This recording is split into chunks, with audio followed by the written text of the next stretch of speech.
Dios le bendiga, amado pueblo de Dios, y usted que se está conectando, ya sea a través de radio, televisión, internet, aquí en la iglesia local.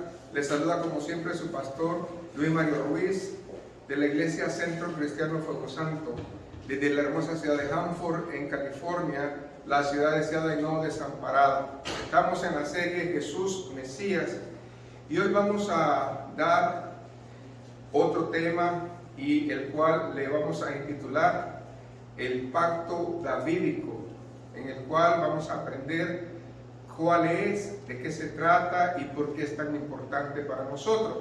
Y si ha traído su Biblia, ábrala por favor al Antiguo Testamento, en el libro de Isaías, capítulo 55, el verso número 3. Ahí vamos a estar y de ahí vamos a desprender esta bendición, en la cual creemos que va a ser de bendición. Y la palabra la leemos en el nombre del Padre, del Hijo y de su Santo Espíritu. Inclinad vuestro oído y venid a mí, oíd y vivirá vuestra alma, y haré con vosotros pacto eterno, las misericordias firmes a David. Gracias, Señor, porque tú nos estás mostrando tu palabra es verdad. Toma control, Espíritu Santo, y que sea para bendición de nosotros, y ayúdanos a discernir los tiempos para que podamos, Señor, ser efectivos en tu reino. En el nombre de Jesús, el pueblo dice amén. Bueno, hermanos, puede sentarse, por favor, y quiero que vuelva al texto original y quiero que lo escudriñemos. En el texto original del verso 3 hay 5 bendiciones poderosas, de las cuales usted y yo tenemos que saber, y vamos a escudriñarlas. En primer lugar, marque allí, subraye en ese texto: inclinar vuestros oídos. La palabra inclinar vuestros oídos está hablando que el Espíritu está revelando que Dios mismo, nosotros sabemos que Jesucristo, se refiere a las palabras dadas, y hay 2 referencias fuertes en el Nuevo Testamento que hablan acerca de que nosotros tenemos que escuchar. Y aquí cuando dice inclinad vuestro oído es poner bien atención. En el Evangelio de Marcos, capítulo 4, verso 9, la palabra dice: entonces le dijo, el que tiene oídos para oír, oiga. Pero también nosotros vemos que en Apocalipsis, ¿se acuerdan? A las iglesias, capítulo 2 y 3, siempre termina la exhortación a la iglesia como hermanos. Por ejemplo, en Apocalipsis 2:7, el que tiene oído, oiga lo que el Espíritu dice a las iglesias. Entonces, este verso es importante porque lo primero que Dios nos pide es escuchar. Y escuchar es importante en el pueblo de Dios, porque cuando escuchamos doctrina, palabra de Dios, nosotros nos enriquecemos y crecemos. En segundo lugar, marque, y venid a mí. Ahí dice, y venid a mí. Primero dice, inclinad vuestro oído para escuchar, sabiduría. Luego, venid a mí. Se refiere a las palabras que Cristo dio a las almas cargadas y cansadas. Cuando nosotros vemos en Mateo 11, 28 al 30, ¿qué es lo que dijo el Señor? Venid a mí, todos los que estéis cargados y trabajados, que yo os haré descansar. Llevad mi yugo sobre vosotros y aprended de mí, que soy manso y humilde de corazón. Y a cambio, ¿qué va a traer? Y hallaréis, ¿qué? Descanso para vuestras almas, porque mi yugo es fácil y ligera mi carga. Ahora bien, ¿qué más sigue? Oíd y vivirá vuestra alma. Esta es la tercera bendición. Váyase a la epístola de Pedro, primera de Pedro 7 al 9. ¿Por qué es importante esto? ¿Cómo es que nosotros podemos hacer rema este texto en esta parte? Cuando nosotros oímos que Dios mismo nos está diciendo que nosotros vamos a vivir, ¿de qué manera lo está poniendo? Pues el Espíritu lo revela en la carta a primera de Pedro, en el capítulo 1, versos 7 al 9. Ahí está la bendición del Señor.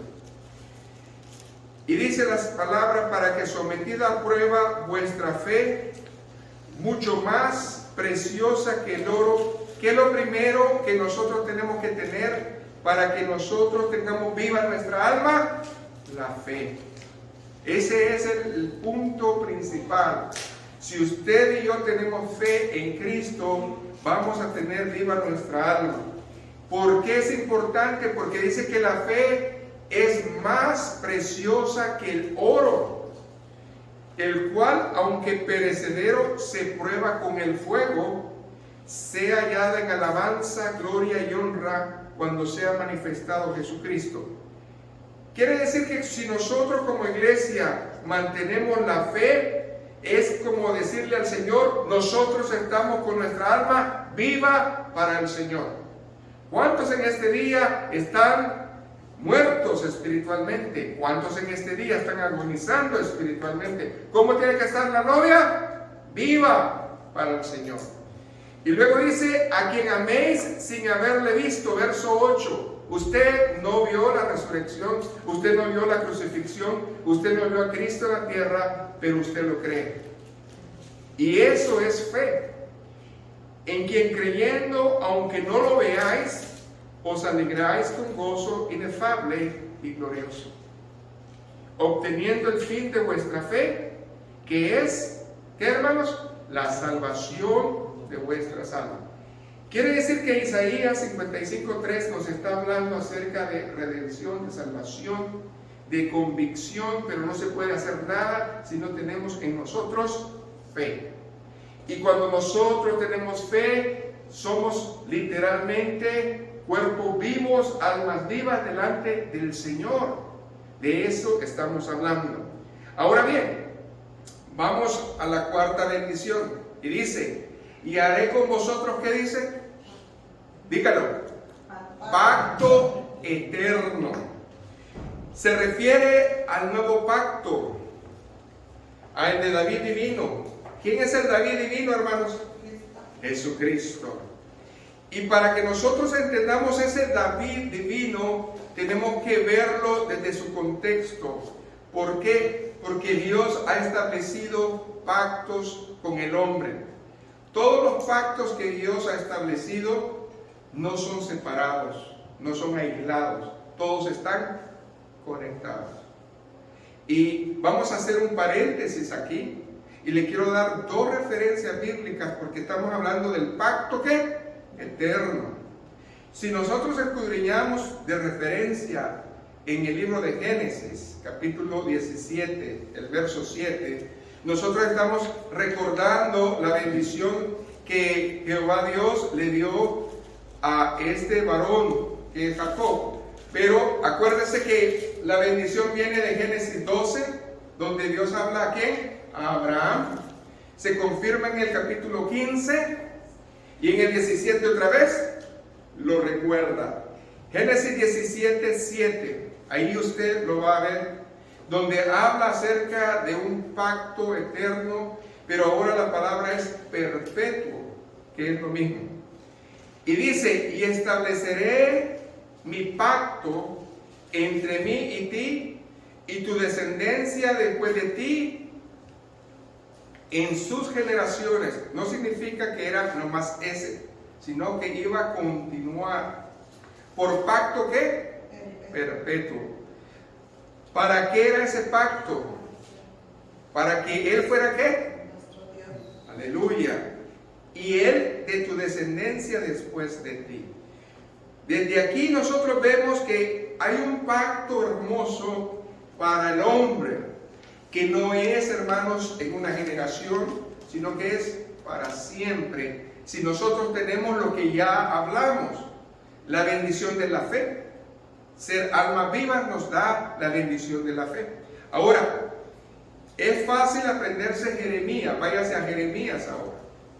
Estamos en el paréntesis de la bendición número 4, que es pacto perpetuo, en Isaías 5:3. Jeremías 31, del 31 al 33. Cuando hablamos nosotros de el líder Moisés, Dios estableció un pacto con ellos. Y ese pacto era de que Él los iba a sacar de esa esclavitud. Pero ese pacto lo hizo con los padres. Pero ahora en Jeremías se está hablando de otro pacto.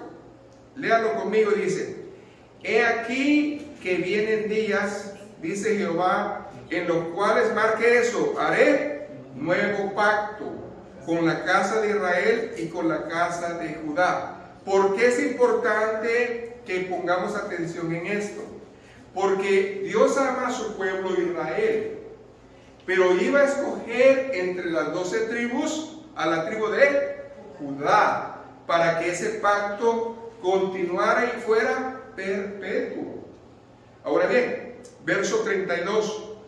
No como el pacto que hice con sus padres el día que tomé su mano para sacarlos de la tierra de Egipto. Lo que establecimos, que el Señor dijo, lo voy a sacar, y Él lo cumplió. Ahora bien, ¿pero qué pasó en ese pacto cuando ellos fueron liberados? ¿Cómo se portó el pueblo? Dice que lo invalidaron. Dice, porque ellos invalidaron mi pacto, aunque fui yo un para ellos, dice Jehová. Un marido es responsable, un marido cuida, un marido guarda. ¿Y qué fue Dios para ellos? Eso. Aún así, ellos fueron ingratos, desobedientes al Señor. Verso 33. Pero este es el pacto que haré. Está en presente, pasado o futuro. Pero este es el pacto que haré. Quiere decir, esto es lo que voy a hacer al futuro. ¿Okay? Este es el pacto que yo voy a hacer con la casa de Israel después de aquellos días. Y luego dice Jehová: daré mi ley en su mente, la escribiré en su corazón, y yo seré a ellos por Dios, y ellos me serán por pueblo. Esta profecía viene a dos tiempos.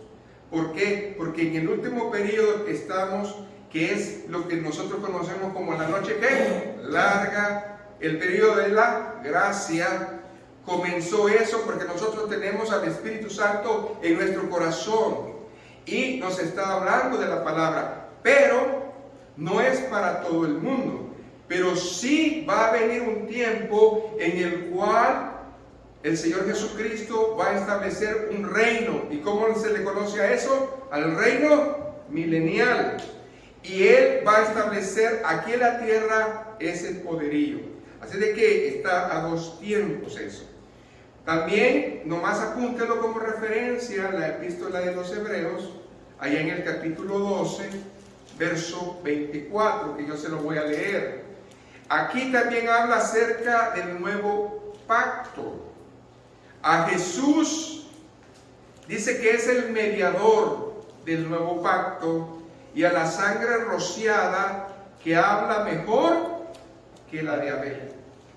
Hay un nuevo pacto, y ¿quién es el principal del pacto? ¿Quién es el representante, el que está dialogando, el que está interviniendo? Jesucristo. Amén. Ese es lo importante. Ahora bien, por último está la quinta bendición. Si usted la ve, márquele: las misericordias firmes a David. Hay unas misericordias firmes, y eso es ¿para quién? Para David. Se refiere pues que Dios ha llegado al hombre, Emmanuel, Dios con nosotros. La encarnación, Emmanuel. ¿Por qué? Porque cuando vemos nosotros la Escritura, dice Hebreos 13:20, que el Dios de paz, que resucitó de los muertos a nuestro Señor Jesucristo, es el gran pastor de las ovejas por la sangre del pacto eterno. Él no pudo ser nada a menos que Él tuviera que cumplir como hombre su sacrificio. Él no puede ser nuestro pastor de ovejas si Él no hubiera establecido su muerte y su resurrección. Era parte de ese pacto. Ahora sí, nosotros vemos eso. Pero ¿cómo es que Emmanuel comenzó? Fue profetizado en Isaías 7:14. Por tanto, ¿se acuerdan? El Señor mismo os dará señal. He aquí que la Virgen concebirá y dará a luz un hijo y llamará su nombre Emmanuel. Ahora bien, esta invitación de que iba a venir un Salvador tiene mucho que ver desde el tiempo de Moisés, porque hay dos tiempos en los cuales esta profecía se va a tener que cumplir. Ahora sí, yo quiero invitarles a que vayamos a Deuteronomio, porque tenemos que escudriñar eso. Capítulo 12.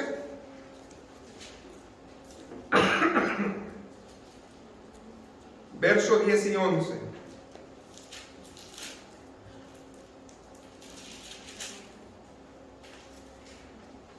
Aquí se va a desprender más adelante de dónde es que comenzó este pacto davídico. Amén. Deuteronomio, capítulo 12, verso 10 y 11. Dice, ¿a quién le está hablando? A Josué. Mas pasaréis ¿qué? Y habitaréis en la tierra que Jehová vuestro Dios os hará heredar. Y Él os dará reposo de todos vuestros enemigos alrededor y habitaréis seguros. Hasta aquí todo parece normal. Hasta aquí todo parece que está en orden, porque Dios está cumpliendo y el pueblo está obedeciendo. Amén. Cuando Dios cumple y el pueblo obedece, ¿qué hay? Grande bendición. Cuando Dios cumple y el pueblo no obedece, no hay nada de bendición. Hay una gran diferencia. Usted dice, yo soy cristiano, estoy en victoria, pero no está en victoria, está en derrota. ¿Pero por qué? Dios cumplió, pero la diferencia es que usted no está obedeciendo. Sigamos, verso 11, es muy claro. Y el lugar que Jehová vuestro Dios escogiere para poner en él su nombre, ahí que dice, llevaréis todas las cosas que yo os mando, vuestros holocaustos, vuestros sacrificios, vuestros diezmos, las ofrendas elevadas de vuestras manos, y todo lo escogido de los votos que hubieras prometido a Jehová. Aquí hay una apertura de un pacto nuevo en el cual Israel dice que él no iba a escoger el lugar, sino que ¿quién iba a escoger el lugar? Dios. Ahora bien, ¿en qué tiempo? En el tiempo que él quería. Y ese lugar era fijo o no era fijo. Era un lugar movible, ¿se acuerdan? Y el Señor pidió un tabernáculo. En el tabernáculo es que el Señor dijo, a mí me place que ustedes me vayan a traer esto. Desde ese tiempo. Y lo estaba cumpliendo el pueblo, dígame. Ahora bien, cuando el cumplimiento de Dios se dio, llegamos al tiempo de David. ¿Por qué? Porque después de eso pasa un periodo que ahorita lo vamos a ver, pero sigamos leyendo. Dice que la bendición permanente del lugar de Dios la puso en el hijo de David, que fue Salomón. Ahora bien, cuando nosotros escuchamos la profecía en Primera de Crónicas 22:9, oímos esto. He aquí, está hablando el Espíritu ¿a quién? A David. te nacerá un hijo, el cual será varón de paz. Yo le daré paz de todos tus enemigos en alrededor. Por tanto, su nombre será Salomón, y yo daré paz y reposo sobre Israel en sus días. ¿Quién escogió el tiempo? Dios. ¿Quién escogió a la persona? Dios. ¿Quién escogió el nombre? Dios. ¿Está fijando? Cuando Dios quiere establecer su casa, Él enseña el lugar. No somos nosotros. Enseña al siervo. No somos nosotros los que nos ponemos. Amén. Y enseña el oficio. No somos nosotros los que lo escogemos. ¿Qué iba a ser el reino de Salomón? ¿Un reino de qué? De paz. Es muy importante porque Dios cumplió. Dígame. Dios cumplió. Dios puso paz en toda su vida. Lo hizo.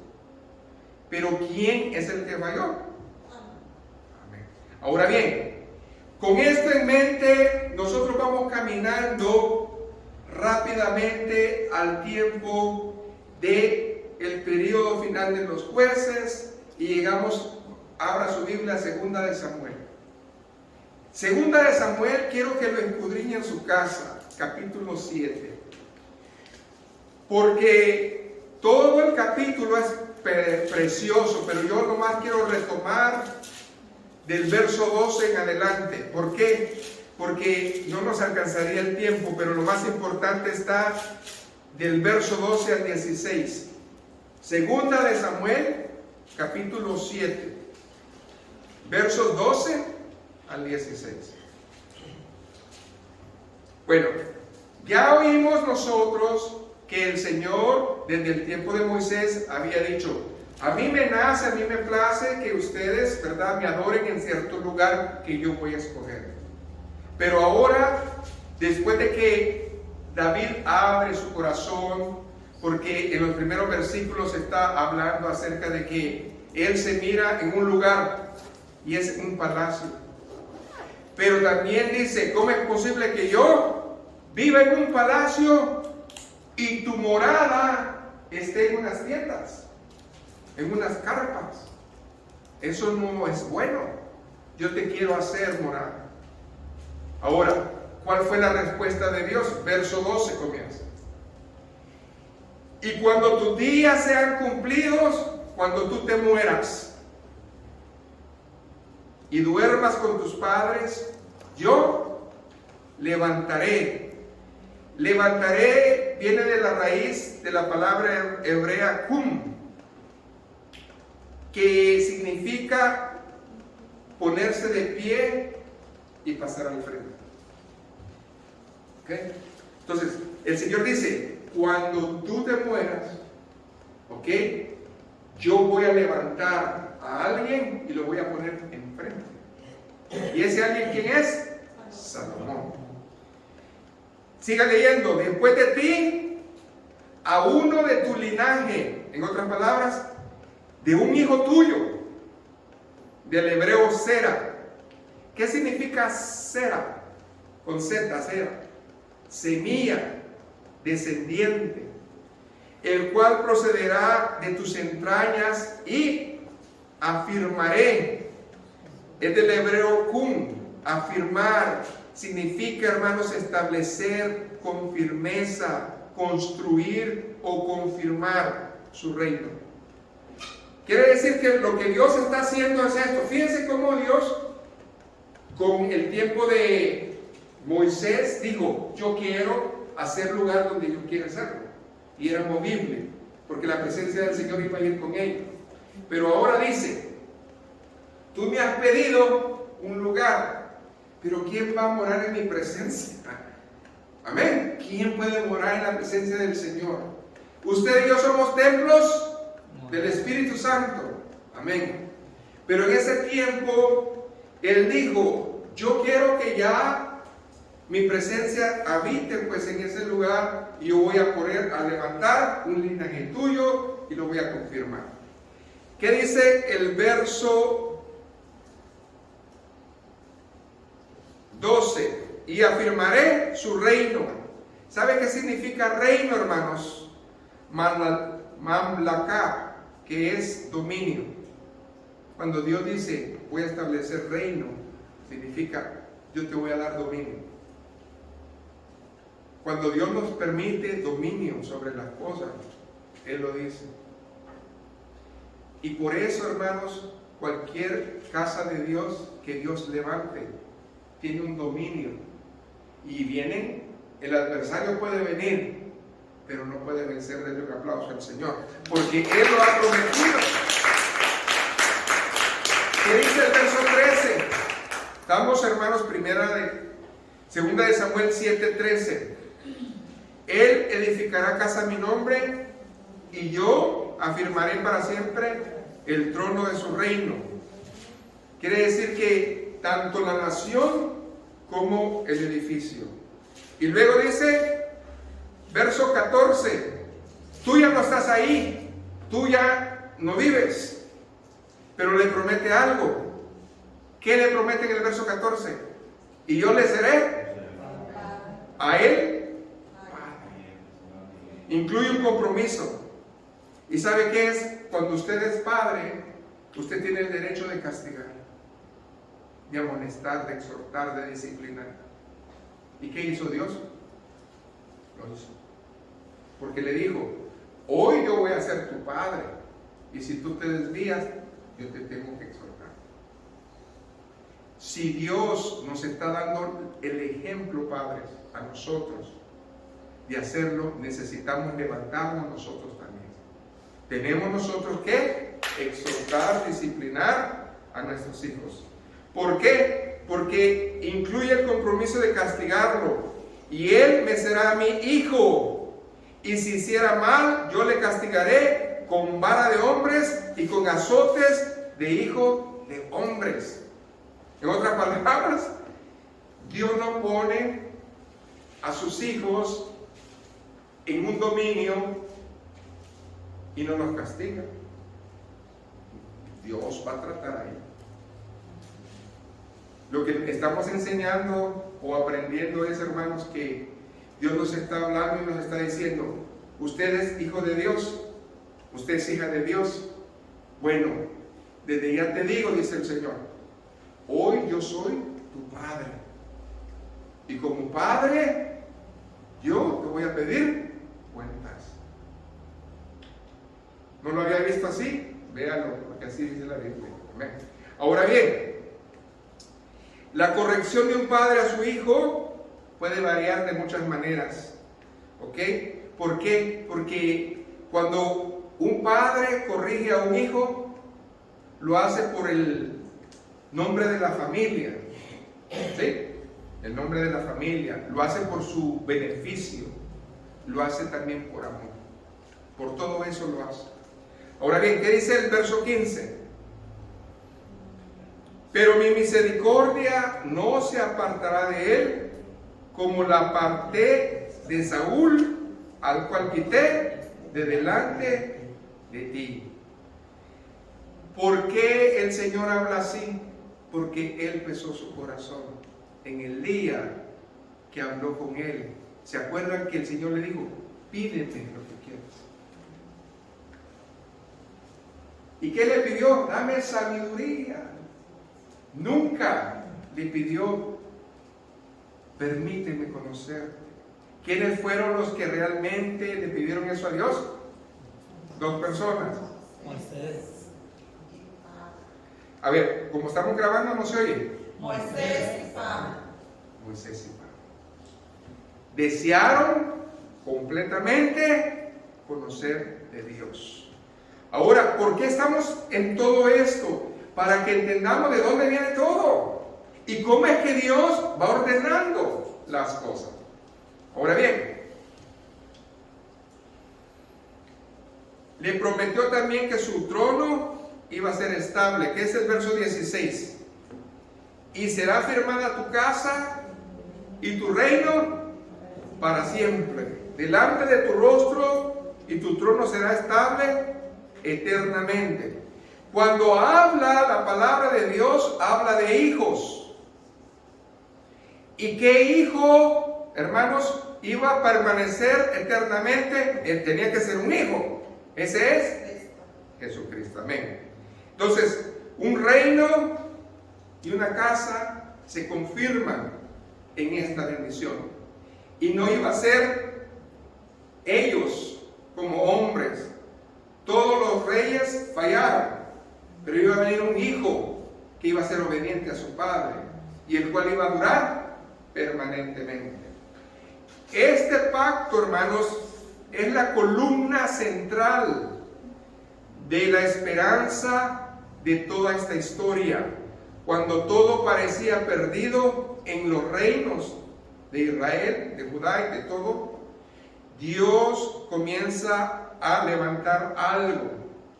Y nos vamos, hermanos, al periodo de que Cristo va a aparecer. Y algo que es muy simbólico es Mateo 1:1. Cuando nosotros leemos Mateo 1:1, comienza a deslumbrarse ya en el Nuevo Testamento este pacto también. Porque dice, libro de la genealogía de Jesucristo. ¿Hijo de qué? De David, hijo de Abraham. ¿Por qué pone primero David antes que Abraham? Si nosotros hemos visto que el pacto de redención comenzó con Abraham. Acuérdese que desde Génesis 3:15 está que Dios iba, ¿verdad?, a poner un puente entre Dios y el hombre, a Jesucristo. Pero el pacto davídico comenzó en esa bendición desde Deuteronomio, cuando él dijo, bueno, yo quiero que se establezca algo para mí. Pero cuando hablamos de reino, estamos hablando de 2 de Samuel, ¿qué? 7. Ahí le prometió el Señor que algo permanente, ¿a quién? A David. Ahora, es importante esto. Cuando nosotros vemos los tiempos, tenemos que ver las profecías. Y lastimosamente muchos no quieren predicar estas cosas porque se les hacen difíciles y complicadas, pero si no hablamos toda la palabra, no estamos haciendo bien. Ahora bien, yo les quiero pedir por favor que ustedes en su casa, hoy lo vamos a escudriñar poquito, pero lean el Salmo 89, es el Salmo profético, es un Salmo mesiánico, ¿ok? Donde Jesucristo cumple con todas las promesas. Jesucristo. Ahí usted lo va a ver de una manera espectacular. Yo solamente voy a leer ciertos versículos porque es muy largo, pero si usted lo tiene, diga un amén. Salmo 89. Yo quiero que usted lea, por favor, marque versos 3 y 4 para empezar. Dice la palabra: hice pacto con mi escogido, juré a David mi siervo diciendo, para siempre confirmaré tu descendencia y edificaré tu trono por todas las generaciones. Ahora bien, váyase al verso 26 al 37, porque aquí vamos a hacer dos partes de esta bendición. Verso 26 en adelante dice: Él me clamará, mi Padre eres tú, mi Dios y la roca de mi salvación. Y yo también le pondré por primogénito, el más excelso de los reyes de la tierra. Para siempre le conservaré mi misericordia y mi pacto será firme con él. Pondré su descendencia para siempre y su trono como los días de los cielos. Si dejaren sus hijos mi ley y no anduvieren en mis juicios, si profanaren mis estatutos y no guardaren mis mandamientos, entonces, ¿qué es lo que le prometió? ¿Se acuerdan a Salomón? Entonces, ¿quién iba a venir? Pablo, ¿verdad? Ahí dice: entonces castigaré con vara su rebelión y con azotes sus iniquidades. Mas no quitaré de él mi misericordia, ni falsearé mi verdad. No olvidaré mi pacto, ni mudaré lo que ha salido de mis labios. Una vez he jurado por mi santidad, y no mentiré a David. Su descendencia será por siempre, y su trono como el sol delante de mí. Como la luna se afirma para siempre, y como un testigo fiel en el cielo. Está hablando de David, está hablando de todos los reyes que pasaron, aunque fallaron. Dice que él tuvo que mantener su ¿qué? Su palabra para que viniera el escogido. Pero ¿cómo iba a hacer eso? Acuérdense que desde Isaías estaba anunciándose ya eso. Isaías 9:6, que dice: un niño nos es nacido, amén, un hijo nos es dado, y el principado sobre su hombro se llamará, ahí dice, admirable, consejero, Dios fuerte, Padre eterno, príncipe de paz. Verso 7 es la clave. Lo dilatado de su imperio y la paz no tendrán límite sobre el trono de David y sobre su reino, disponiéndolo y confirmándolo en juicio y en justicia. Va a ser desde ahora y para siempre, porque el celo de Jehová de los ejércitos lo habla. En el periodo milenial se va a establecer, hermanos, el reinado mesiánico de Cristo. ¿Por qué es que nosotros vemos aquí que cuando vino Jesús y comenzó Juan el Bautista a decir, amén, la palabra dijo, voz que clama en el desierto, anunciad la venida del Mesías?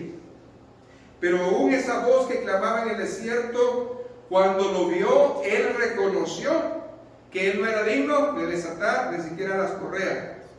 Pero tiempo después que lo pusieron preso, él fue y mandó a decir, ¿eres tú el Cristo o esperamos a alguien? ¿Pero por qué lo dijo? Porque muchos no entendieron esto.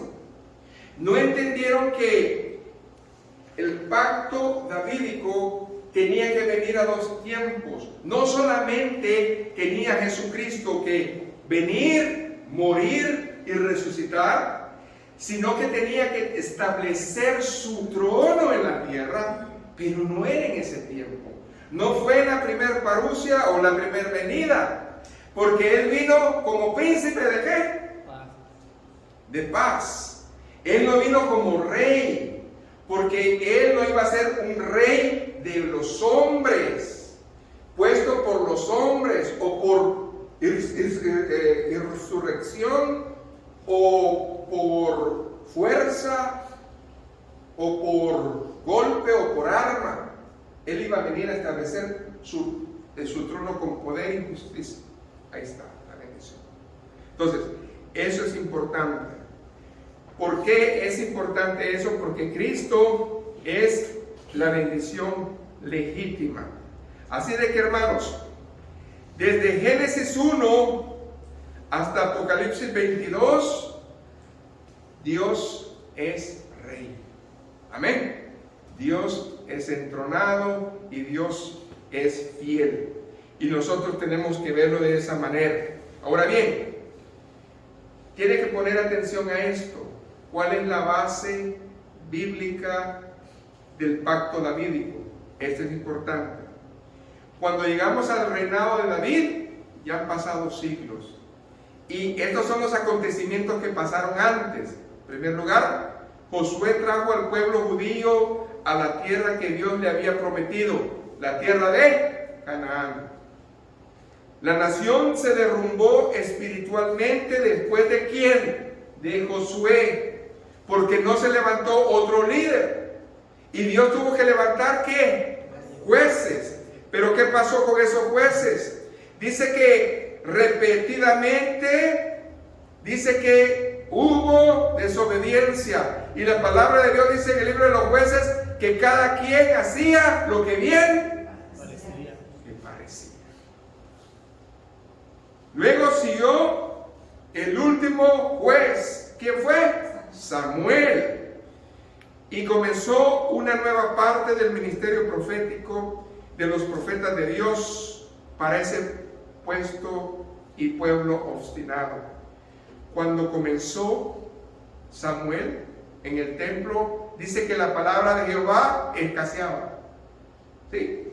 Pero dice que comenzó a fluir en su ministerio. Luego dice de que el Israel, escuche bien porque hay dos clases de Israel: el Israel nacional y el Israel espiritual. El Israel espiritual es el remanente que va a aceptar a Cristo en estos tiempos. Pero el Israel nacional es aquel, hermanos, que estaba solamente sujetado en la ley y sus ritos. Ahora bien, ¿qué pidió ese Israel nacional cuando vio a los demás pueblos que tenía rey? Israel tenía un gobierno teocrático. Teo es Dios, kratos, ¿verdad? Pueblo. Entonces, cuando Dios era su rey, Él mandaba, Él decía qué hacer, Él decía qué no hacer. Amén. Pero ahora ya no querían a Dios, querían a un hombre. Y ellos pidieron rey. Y Dios, hermanos, le dijo a Samuel: no, te desechan ¿a qué? A ti, me desechan a mí. Y ahí vemos nosotros que en el Israel nacional se levantó la mano de carne. ¿Y dejaron la mano de quién? Ahora bien, Dios, hermanos, vio esto y Israel pidió un rey porque ellos, hermanos, deseaban. Y Dios les dio a Saúl, que no era para nada un buen rey. Dios prometió que el próximo rey sería un hombre según el corazón de Dios. ¿Y a quién levantó? A David. A ver, hermanos, acuérdese de lo que le dije anteriormente. Dios es bien claro. Dios dice dónde quiere que hagamos sus holocaustos, sus ofrendas, y lo adoremos. Segundo, Dios escoge quién. Amén. En este caso, Israel nacional pidió al rey. ¿Quién lo escogió? Ellos prácticamente. Ahora Dios escoge ¿a quién? A David. Gloria a Dios. Si se fijan, es diferente. De acuerdo con su palabra, Dios eliminó a Saúl y colocó a David como rey sobre todo Israel. Con estos antecedentes, entonces llegamos a donde ya habíamos estado, a 2 de Samuel, capítulo ¿qué? 7. Y esto es la bendición grande cuando estamos en eso. Por eso les recomiendo que lea eso, porque ya lo hemos escudriñado. Amén. Ahora bien, en segundo lugar, las promesas del pacto davídico concernientes al futuro lejano.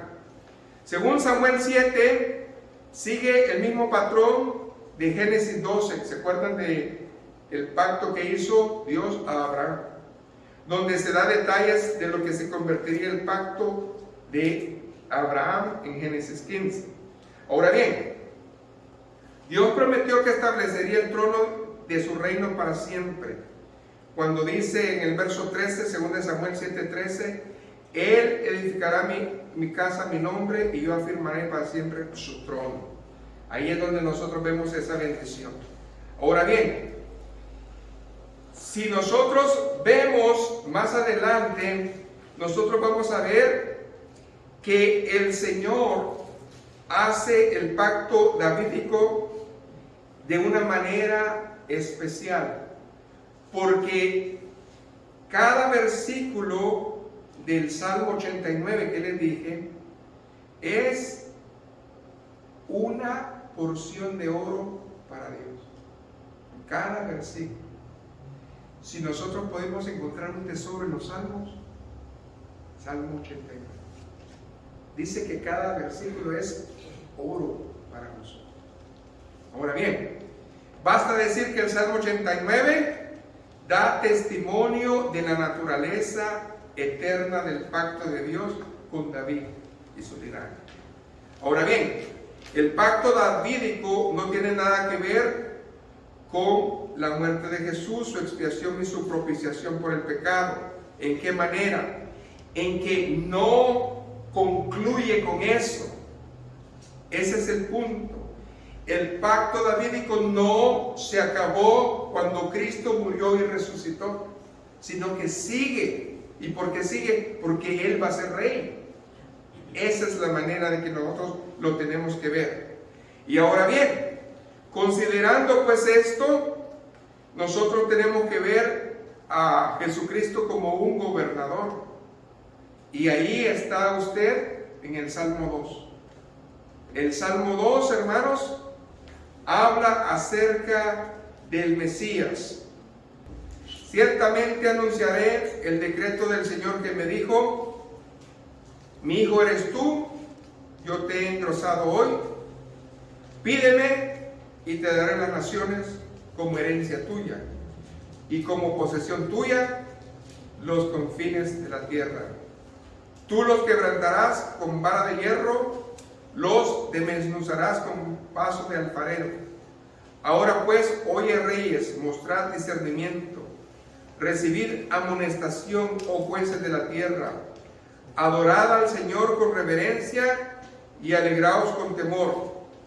Honrad al Hijo para que no se enoje y perezcáis en el camino, pues puede inflamarse de repente su ira. ¿De quién está hablando? De Jesucristo.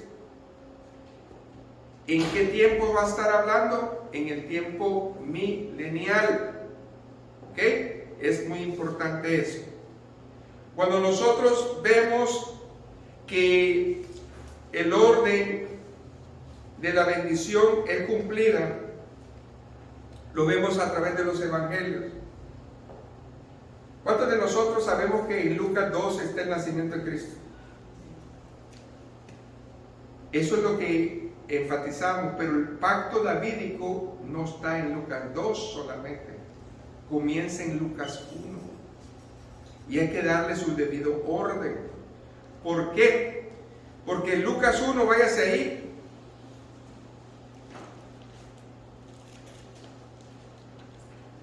nos habla acerca de la bendición entre el ángel Gabriel y María. Amén. Lucas 1:26 habla acerca de que el ángel Gabriel fue enviado por Dios. En el 27 dice que había una virgen con un hombre que se llamaba José. ¿De los descendientes de quién era él? Ahora bien, ¿qué dice el 28? Y entrando el ángel le dijo: salve muy favorecida, el Señor está contigo, bendita entre las mujeres. Pero ella se turbó por estas palabras. El verso 30 dice el ángel: no temas, porque has hallado gracia delante de Dios. Verso 31: he aquí concebirás en tu seno y darás a luz un hijo, y le pondrás por nombre Jesús. Ahora bien, verso 32 es clave. Este será grande y será llamado ¿qué? Hijo del Altísimo. Hijo del Altísimo. ¿Qué tiene que ver el Hijo del Altísimo? Era descendiente de David. Dice que el pacto davídico tenía que ser bien claro. Número 1, tenía que venir de la descendencia ¿de quién? De David. Y David, del linaje de la tribu ¿de quién? De Judá. Por lo tanto, aquí estamos estableciendo algo fuerte. Ahora, ¿qué más dice ahí la palabra? Y el Señor Dios le dará el trono ¿de quién? De David su padre, y él reinará sobre la casa de Jacob para siempre. ¿Y su reino? ¿De qué estamos hablando? De un reino permanente. Más tarde, después, el ángel Gabriel, ¿qué hace? dice que le da un castigo a Zacarías porque le pone silencio por 9 meses, porque él no creyó, ¿verdad? Y la palabra habla acerca, en el verso 67 en adelante, y su padre Zacarías fue lleno del Espíritu Santo y le soltó la lengua y profetiza y dice: bendito sea el Dios de Israel, porque nos ha visitado y ha efectuado rendición para su pueblo y nos ha levantado. ¿Qué dice ahí? ¿Un qué? Salvador. No, un cuerno de salvación. ¿Por qué un cuerno de salvación, hermanos? ¿Cómo ungían a los reyes? Alábele pues. ¿Cómo ungían a los reyes? Un cuerno de salvación. Era un rey salvador. En la casa de David su siervo. Versos 70 al 73. Tal como lo anunció por boca de los santos profetas, salvación de nuestros enemigos y de la mano de todos, para mostrar misericordia a nuestros padres y para recordar su santo pacto. El juramento que hizo a nuestro padre Abraham, la obra de Dios se basó principalmente, hermanos, en cumplir esas promesas. Ahora bien, ¿por qué es importante que nosotros lo creamos? Porque tanto los apóstoles, hermanos, hablaron bien claro de este pacto. Porque las promesas, hermanos, del pacto davídico, sin duda, hablan de Jesús acerca de sí mismos. Si usted tiene la oportunidad en su casa, lea Lucas 24. ¿Saben por qué? Porque ahí está reflejado, pues, esta bendición claramente. Y habla acerca, número 1, de el resucitado. Amén. Habla acerca de que Él es la palabra, camino a Emaús. Él es la palabra. Luego habla acerca de que les da discernimiento cuando abren los ojos. Les abre el entendimiento de las escrituras. ¿Por qué? Porque Él se las expresa claramente. Y la ascensión de Él. Esto es lo que vieron los apóstoles. Amén. Esto es lo que nos trajo los evangelios.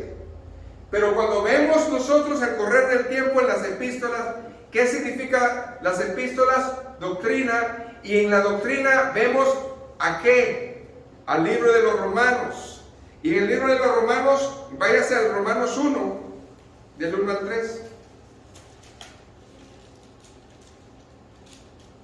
Si alguien, hermanos, no entiende esto, es porque no está predicando el verdadero evangelio. Necesitamos entender esto. Cuando Romanos, y ya estamos hablando del apóstol ¿qué? Pablo. Amén. Ya estamos aquí en el apóstol Pablo. Romanos, capítulo 1, verso del 1 al 4. Mateo 1:1 dijo de que Jesucristo venía del linaje de ¿quién? Bueno, ahora ¿qué dice Pablo y cómo se expresa Pablo?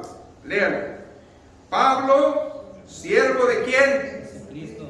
Llamado a ser ¿qué? Apóstol. ¿Apartado para quién? El Evangelio de Dios. Un momento. Usted dice que predique el Evangelio de Cristo. Necesita conocer la palabra. Ahora, siga leyendo. Que Él había prometido antes por sus profetas en las Santas Escrituras. ¿Qué había prometido? Los pactos. Y si usted no conoce los pactos, ¿cómo entonces va a predicar el Evangelio de Cristo? Amén, ¿estamos bien? Amén. Verso número 3. Acerca de su Hijo, nuestro Señor Jesucristo, Que era del linaje de David según la carne. aleluya. Entonces, hermanos, ¿por qué tiene que mencionar eso? Porque si no lo menciona, no está predicando el Evangelio. No está predicando la verdadera situación real. Tenía que venir como hombre, como Emmanuel, ¿sí o no? Amén. Y también tenía que enseñar, el Evangelio tiene que mostrar nuestra predicación de que Él viene. Y no solamente viene, sino que viene y va a reinar. Si no predicamos esas cosas, no estamos predicando toda la palabra. Verso 4. ¿Qué fue qué? Declarado Hijo de Dios. Con poder, según el Espíritu de santidad, por la resurrección de entre los muertos. Aquí estamos. Todo está perfecto. Ahora bien, vamos a seguir en el Nuevo Testamento, porque no podemos perder el hilo. Mateo 1:1 y Apocalipsis están conectados, porque Mateo 1:1 habla de Jesucristo, del linaje de David. Ahora quiero que se vaya por favor a Apocalipsis 5, del 1 al 5, para que usted vea que todo está conectado.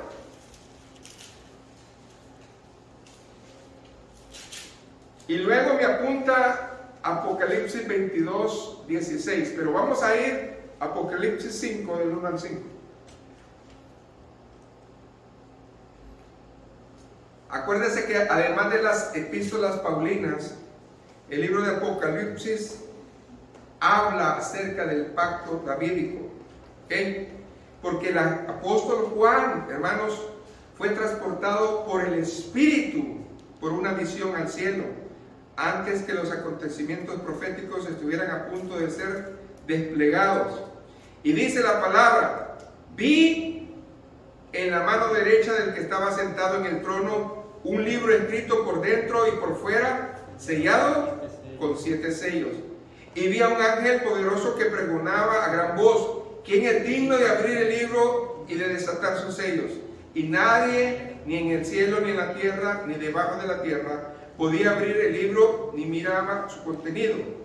Y yo lloraba mucho, porque nadie había sido hallado digno de abrir, ni de mirar su contenido. Ahora, hermanos, ¿qué dice el verso 5? Entonces uno de los ancianos me dijo: no llores. Mirad, ¿por qué comienza con esa descripción?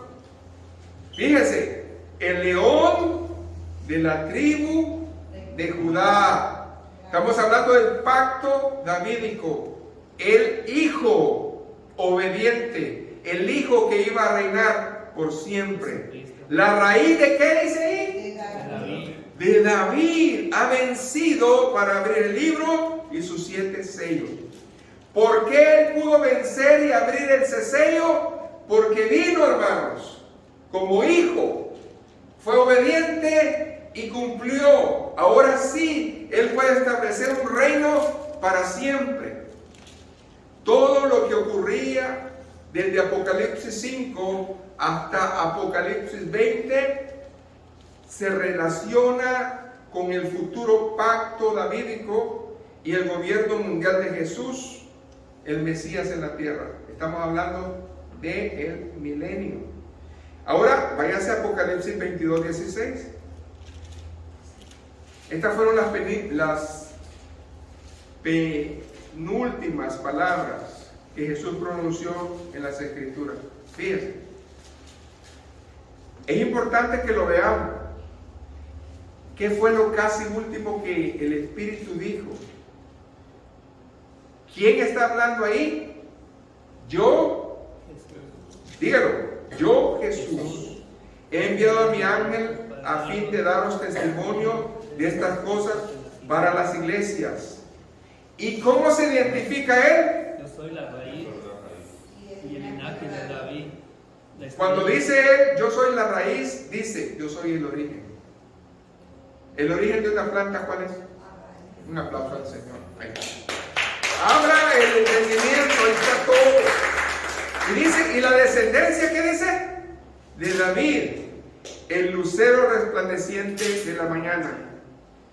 Por eso es muy importante, hermanos, aquellos que no predican sobre la profecía deben de considerar esto.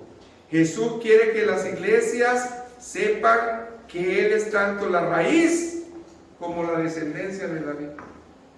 Muchas personas dicen, es que esto es del Antiguo Testamento y no tiene nada que ver. Mucho que ver. Por eso la palabra es clara. Voy terminando. Acuérdense, el pacto davídico delimita el Nuevo Testamento. En otras palabras, se abre el entendimiento. Mateo 1:1 comienza con el pacto davídico y Apocalipsis 22:16 termina con el pacto davídico. Ningún otro pacto de Dios tiene esta distinción. En otras palabras, desde que comienzan el Nuevo Testamento, Mateo 1:1, a casi al capítulo 22, verso 16, está diciendo que Él es el origen, la raíz de este pacto. ¿Y por qué es importante saberlo? Porque tanto judíos como cristianos necesitamos entender de que Él fue y es el Hijo amado de Dios y que nosotros somos coherederos con Él. Significa que también nosotros somos hijos de Dios por adopción. ¿Y cómo tenemos que ser nosotros, hermano? ¿Como Saúl? ¿Como Salomón? ¿O como Cristo? Creemos pues que Dios ha hablado su palabra. ¿Y qué es lo más rescatable? Pues que si nosotros volvemos a la escritura original, hay 5 bendiciones que las está dando ¿quién? El origen, que es el amado Jesucristo. Denle un aplauso al Señor. Puesto de pie, hermanos. Gloria al Señor, porque el Señor nos ha hablado y es bello, para siempre su misericordia. Hermanos, vamos a orar. Buen Dios y Padre, ahí está tu palabra reflejada, revelada. ¿Y por qué es importante y necesario entender? Porque tú desde los orígenes, Señor, eres Dios. Tú eres Dios y para siempre su misericordia.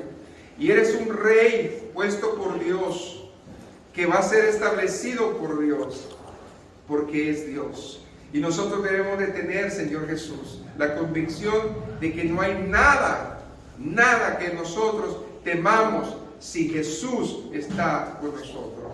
Y nosotros estamos agradecidos, Señor, porque un día vamos a reinar contigo, Señor. Es nuestra promesa, es lo que nosotros anhelamos, Señor, estar juntamente contigo. Pero tú tuviste que venir como ese hijo sufriente para que nos dieras la libertad de ser hijos de Dios. La gloria, la honra y la alabanza al que vive para siempre. Amén y amén. Que el Señor le bendiga.